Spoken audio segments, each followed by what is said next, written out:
Somebody just told you the fence you've mowed up to for 15 years isn't actually on the line. The real boundary runs 2 feet inside your yard, on their side, or worse, 2 feet onto theirs. That gut drop feeling is common, and it's exactly what we're untangling today. What actually decides where your property ends? What counts as an encroachment versus just an eyesore? How adverse possession and boundary by agreement can quietly change who owns what? The shared fence rules and the spite fence laws that surprise people. How far you can go trimming a tree that crosses the line. And the actual ladder, survey, conversation, notice, mediation, court, for fixing it without burning a decade of goodwill with the people next door. Here's the assumption that starts almost every dispute. Whatever's marking the yard, the fence, the hedge, the line where the mowing stops must be the property line. It usually isn't. Your actual boundary is defined by 2 documents, the legal description in your deed and the recorded plat or subdivision map filed at the county. When those get translated onto the actual ground, surveyors follow something close to pecking order. A physical monument like an iron pin or a stone wins over a measured distance, and a measured distance wins over a stated acreage, because a marker you can touch is harder to fake than a number that got copied wrong 40 years ago. And even then, a survey isn't a magic legal ruling courts treat it as expert evidence, weighed alongside everything else. So step 1 in any dispute always is getting that translation done by a license, not by memory. Encroachment sounds dramatic, but it covers a wide range. A garage built 2 feet across the line is one, and so is a roof eave hanging 6 inches into your airspace, or a driveway that curls onto your gravel. Size doesn't decide whether it's real, it decides how a court responds to it. If tearing out a 2-foot garage corner would cost the neighbor 10 times what the sliver of land is worth to you, judges sometimes run a balancing test and award you money instead of a wrecking ball, while a fence that's simply in the wrong spot usually just gets moved. But here's the reason none of this is a deal with it eventually problem. The longer an encroachment sits there unchallenged, the closer your neighbor gets to actually owning that ground through the doctrines we're about to cover. Waiting isn't neutral, it's a countdown. This looks like a simple checklist, but the order is doing real work. Notice that talking to your neighbor isn't step 1. Step 1 is staying calm and staying on your own side of the line, because self-help, ripping out their fence post, chopping down what you think is your hedge, can turn you from the wronged party into the defendant. Steps 2 and 3 are just building your own file. The county recorder's office will hand you your deed and the recorded plat for a small fee or even free online, and a dated photo from your own yard is cheap insurance. Step 4 is a nice shortcut if you're lucky. A lot of older subdivisions still have the original iron pins in the ground if you know where to look for them. But step 5 is the one people skip to save money, and it's the one that actually matters. Get the license survey done before you ever raise it with your neighbor, because I think the line is over there, and the survey says the line is right here, are very different conversations to walk into. Think of this as a ladder, and the whole point is you're supposed to climb it slowly.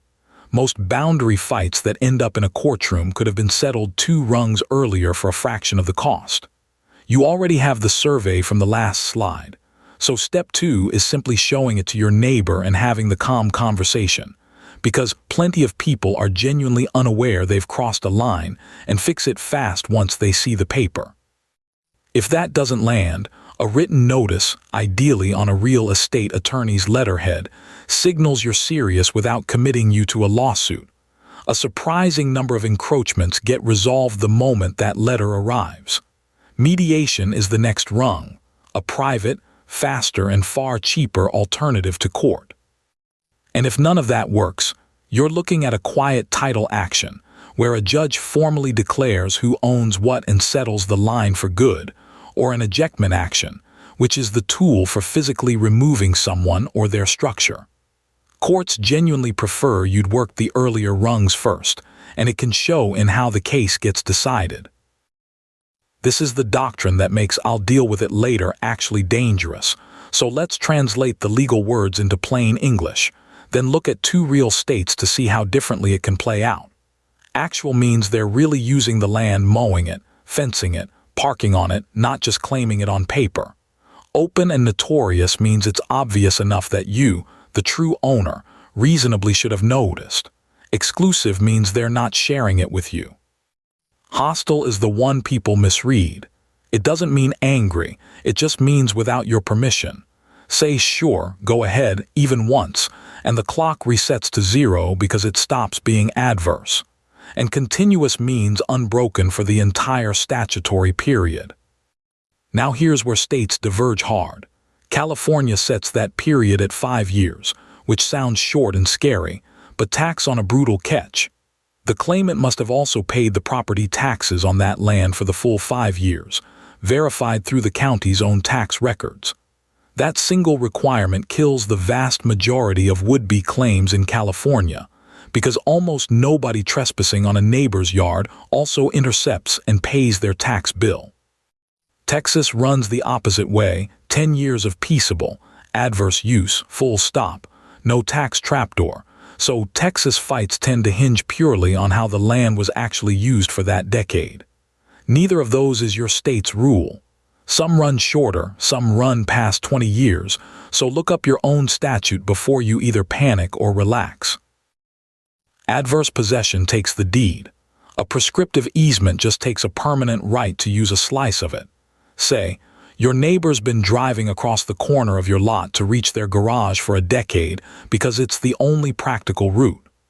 Prove the same open, continuous, unpermitted use for the statutory period, and a court can grant them that access forever, even though you still technically own the dirt underneath it. Here's the escape hatch that's genuinely useful to know. Permission kills it instantly. If you've been letting them use it and you say so, even a text that says "fine by me," just checking. Their use stops being hostile in the legal sense, and the clock never runs. So if you'd rather keep control of that strip of land, put the permission in writing now rather than staying silent for years. This is the twist that surprises homeowners the most, because it can run in the opposite direction of everything we just covered. Sometimes the old fence beats the brand new survey. If neither side was ever quite sure where the real line was, and both of you, not just one, treated a particular fence, hedge, or tree row as the boundary for a long stretch of years, courts in many states will lock that line in as the legal boundary going forward, deed be damned. The key word is mutual.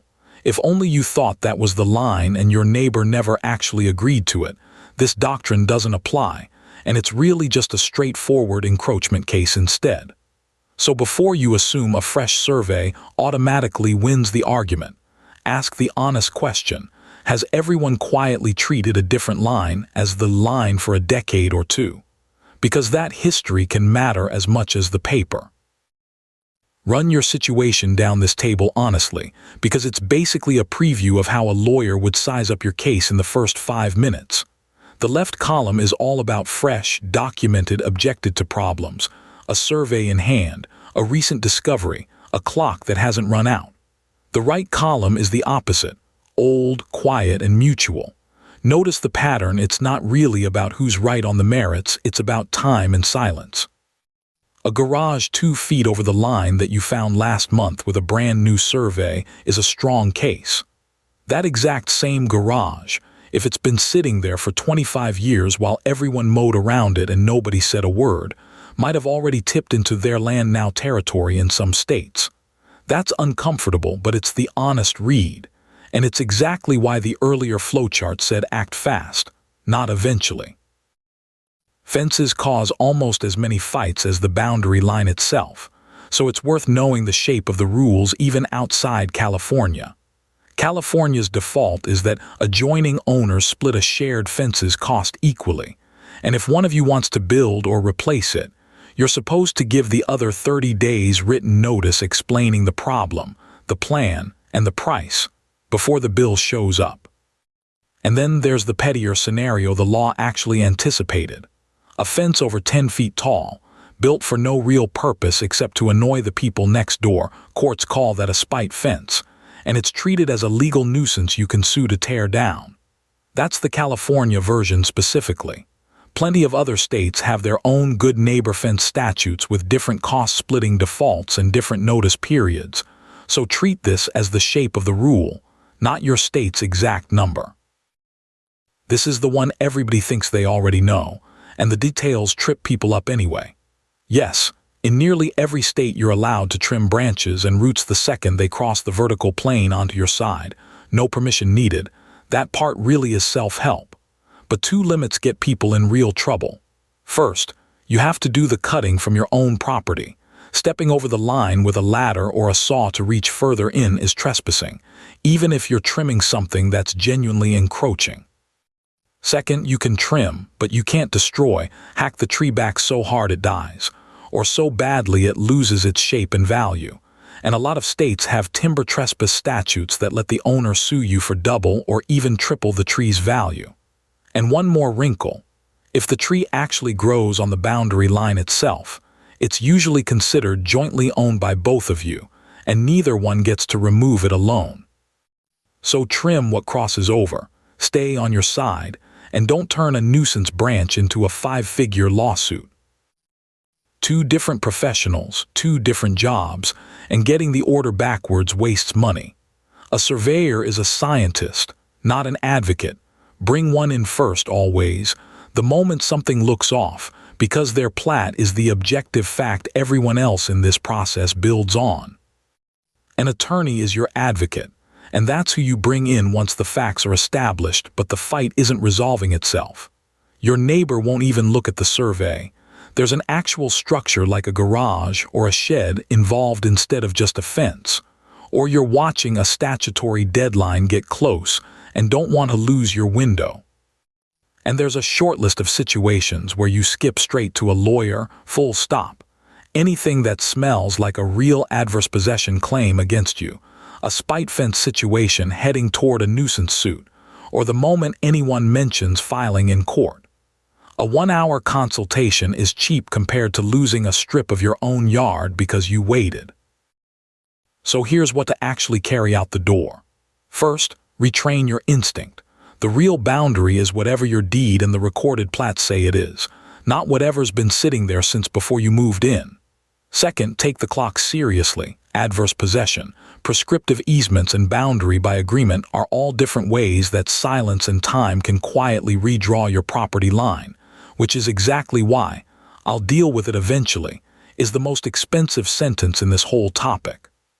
Third, when you do have a real dispute, work it in order: survey, then a calm conversation, then something in writing, then mediation, and only then court, because judges and your wallet both prefer it that way.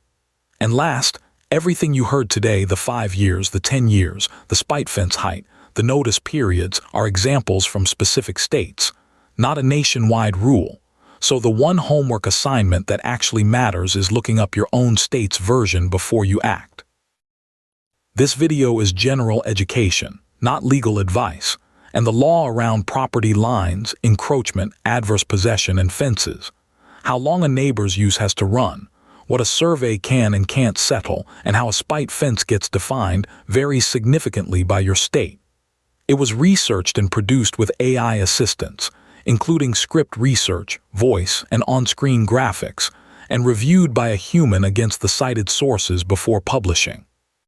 Before you act, read your own deed and the recorded plat, check your state's adverse possession and fence statutes, and if a structure is involved, a deadline is close, or a lawsuit is on the table, talk to a licensed attorney in your state.